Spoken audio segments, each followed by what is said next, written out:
Hi friends, welcome to ஜூ vlogs. இன்றைக்கி நாங்கள் லக்சம்பர்கில் என்ன பண்ண போகிறோன்றது இந்த வீடியோவில் ஷார்ட்டாக சொல்ல ட்ரை பண்ணுறேன்.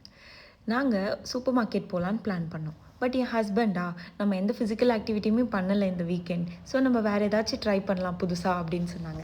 ஸோ நாங்கள் ஒரு 4 கிலோமீட்டர் டிஸ்டன்ஸில் இருக்க ஒரு சூப்பர் மார்க்கெட்டுக்கு நடந்தே போகலான்னு முடிவு பண்ணோம். அந்த ஜேர்னியை இன்னும் கொஞ்சம் ஸ்பெஷல் ஆக்கலாம் அப்படின்னு சொல்லிட்டு பஸ்ஸஸ் ட்ராம் போகிற ரூட் இல்லாமல் வேறு ஒரு ஆல்டர் ரூட்டை எடுத்தோம். கிளம்புன்னு கொஞ்ச தூரத்துலேயே இவ்வளோ பியூட்டிஃபுல்லான ஒரு சின்ன பார்க் இருந்தது. அந்த பார்க்லேயுமே என்ட்ரன்ஸ்லேயே இந்த ஒரு ரிவர் போயிட்டு இருந்தது. கொஞ்சம் நேரம் நின்று இதை பார்த்து வீடியோ எடுத்துகிட்டு அதுக்கப்புறம் அப்படியே நாங்கள் கிளம்பலாம் அப்படின்னு முடிவு பண்ணோம். ரொம்ப தூரம் வந்த மாதிரி இருக்கே, எவ்வளோ தூரம் வந்திருக்கோன்னு ஃபோன் எடுத்து பார்த்தா ஜஸ்ட் ஒரு 1 கிலோமீட்டர் தான் வந்திருக்கோங்க. பட் இந்த ரோட்ஸ் கொஞ்சம் லேண்ட்ஸ்கேப்பே டிஃப்ரெண்ட்டாக இருக்கும். ரொம்ப ஸ்டீப்பாக இருக்கும், சடனாக ரொம்ப ஸ்லோப்பியான ரோட்ஸாக இருக்கும், அப்புறம் நடுவில் ஸ்டெப்ஸ் எல்லாம் இருக்கும். எல்லாமே மேப்பில் ப்ராப்பராக ஷோ ஆகிறதுனால ப்ராப்ளம் இல்லை. அப்படியே நடந்து போகும்போது ஒரே பேஸில் 3 மரங்கள் இருக்க ஆச்சரியத்தை பார்த்தோம். இந்த இடத்துல 3 மரமும் விழுந்துடக்கூடாதுன்னு ட்ரையாங்கிளாக ரோ போட்டு கட்டி வச்சுருந்தாங்க. அது இன்னும் சூப்பர். சரி வேடிக்கை பார்த்தது போதும்னு சொல்லிட்டு வேகமாக சூப்பர் மார்க்கெட்டுக்கு நடக்க ஆரம்பித்தோம்.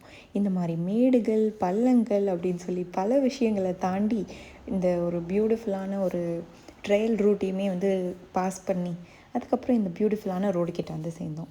இங்கே அப்படியே லைட்டாக சன் ஷோ ஆகிட்டு இருந்தது. அது எனக்கு ரொம்ப நல்லாவே இருந்தது. பிகாஸ் லக்சம்பர்கில் சன்னை பார்க்குறதே ரொம்ப அதிசயமான விஷயம். அதனால் நின்று பார்த்துட்டு அதுக்கப்புறம் அப்படியே எங்களோட வாக்கை கண்டினியூ பண்ணோம்.